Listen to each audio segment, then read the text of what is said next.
আমাদের আলেমদের মধ্যে ঐক্যবদ্ধের যে প্রক্রিয়া চলমান রয়েছে, এই চলমান প্রক্রিয়াকে আজকের ত্বরান্বিত করছেন মুফতি ফয়জুল করিম সাহেব। আল্লাহ পাক তার হায়াতে বারাকা দান করুক। তার নেতৃত্বে বাংলাদেশের সমগ্র মুসলমান এবং ইসলামপন্থী নাগরিকদের ঐক্য আরও সুসংহত হবে, সেই প্রত্যাশা আমি ব্যক্ত করছি। আপনারা জানেন এই মুহূর্তে বাংলাদেশের দেশ গঠন করতে হবে। যদি দেশ গঠন করতে হয় তাহলে সকলে মিলে যে কথাটি বলেছেন সেটা হচ্ছে আওয়ামী ফ্যাসিজমের সকল তন্ত্রমন্ত্র ভেঙে চুরে চুরমার করতে হবে। আর যদি সেটা করতে হয়, আমি মনে করি বাংলাদেশের প্রত্যেকটি প্রশাসনে এখন সময় এসেছে আপনাদের মতো আলেম সমাজের মধ্য থেকে, যুব সমাজের মধ্য থেকে, পুলিশ থেকে শুরু করে প্রশাসনের সমগ্র জায়গায় নির্দ্বিধায় তাদেরকে নিয়োগ প্রদান করতে হবে। তাহলেই আপনার এই বাংলাদেশ, 56,000 বর্গমাইলের এই বাংলাদেশ অবশ্যই সুসংহত থাকবে, নিরাপদে থাকবে, নিরাপদে মানুষ তাদের জীবনযাপন করতে পারবে।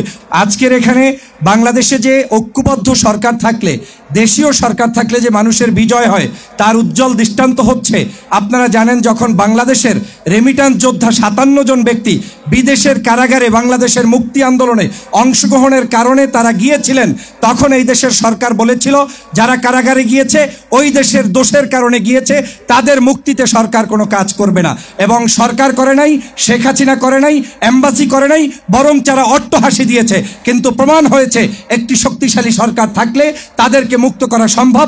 আমি ডক্টর মোহাম্মদ ইউনূস সাহেবকে ধন্যবাদ জানাই যে তিনি একটা টেলিফোনের মাধ্যমে 57 জন ব্যক্তিকে মুক্ত করে দিয়েছেন। এজন্য আমাদের এই বাংলাদেশের সকল যুব সমাজের পক্ষ থেকে তাকে এবং তার সরকারকে ধন্যবাদ জানাই। আজকে আপনারা জানেন এখানে সিংহভাগ নেতৃবৃন্দ আলেম সমাজ থেকে উপস্থিত হয়েছেন। আমাদের আলেমদের মধ্যে ঐক্যবদ্ধের যে প্রক্রিয়া চলমান রয়েছে, এই চলমান প্রক্রিয়াকে আজকের ত্বরান্বিত করছেন মুফতি ফয়জুল করিম সাহেব। আল্লাহ পাক তার হায়াতে বারাকা দান করুক। তার নেতৃত্বে বাংলাদেশের সমগ্র মুসলমান এবং ইসলামপন্থী নাগরিকদের ঐক্য আরও সুসংহত হবে, সেই প্রত্যাশা আমি ব্যক্ত করছি। আপনারা জানেন এই মুহূর্তে বাংলাদেশের দেশ গঠন করতে হবে।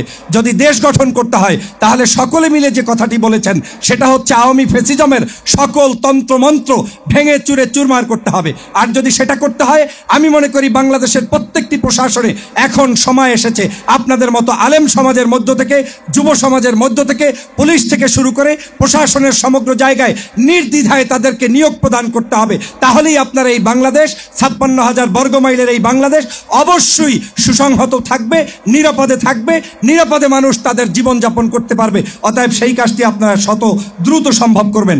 আমি জেনারেল ওয়াকারুজ্জামান সাহেবকে, সেনাবাহিনীকে, নৌবাহিনীকে, বিমান বাহিনীকে ধন্যবাদ জানাই, কারণ তারা নির্লসভাবে আওয়ামী লীগের শত ষড়যন্ত্রের পরেও বাংলাদেশের বর্তমান তত্ত্বাবধায়ক সরকারকে সহযোগিতা করছে। তারা যে সহযোগিতা করছে, এই সহযোগিতাটা আমরা আগামী দিনে সবাই মিলে সম্মিলিতভাবে এই সরকারকে করতে চাই।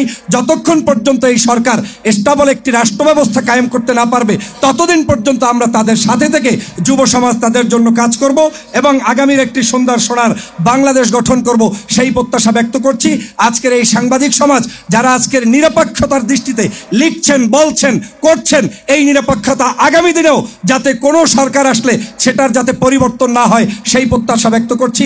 সবাইকে ধন্যবাদ জানিয়ে আমার বক্তব্য এখানেই শেষ করছি। আল্লাহ হাফেজ। আসসালামু আলাইকুম ওয়া রাহমাতুল্লাহি ওয়া বারাকাতুহু। আগামী বাংলাদেশ যুব সংসদ